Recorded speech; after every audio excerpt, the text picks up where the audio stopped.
Welcome to the Slop Temple. We pray this video helps. In this video, I will show how to replace the fuel pump on a Ford Escape. Begin by disconnecting the negative battery terminal and relieving fuel pressure. Wear gloves and safety glasses and work in a ventilated space. Gather replacement pump, gasket, and tools before lifting the vehicle. Follow torque specs and tighten fittings securely to prevent leaks. Test the system for leaks after reassembly and start the engine to confirm operation. Start by draining enough fuel to make the tank manageable, then support it with a jack and wood block.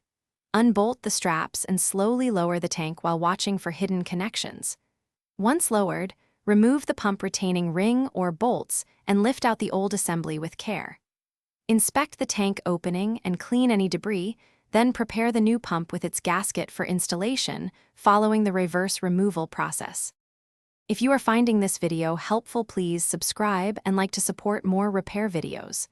Quick recommendation: the Kindle Paperwhite is great for reading manuals and downtime with a crisp, glare-free display and long battery life. It fits in a toolbox pocket and makes reference material easy to carry on the go. Check the description for the link and other deals. Now let's get back to the video. Position the new pump assembly with a fresh gasket and seat it evenly before locking the retaining ring. Reattach electrical connectors and fuel lines, ensuring quick disconnects click into place and hoses are routed without kinks. Lift the tank back into position, secure straps and bolts, then top off with fuel. Reconnect the negative battery terminal, cycle the key to prime the pump, and check for any leaks before starting the engine. Thanks for watching. Consider subscribing if we helped you.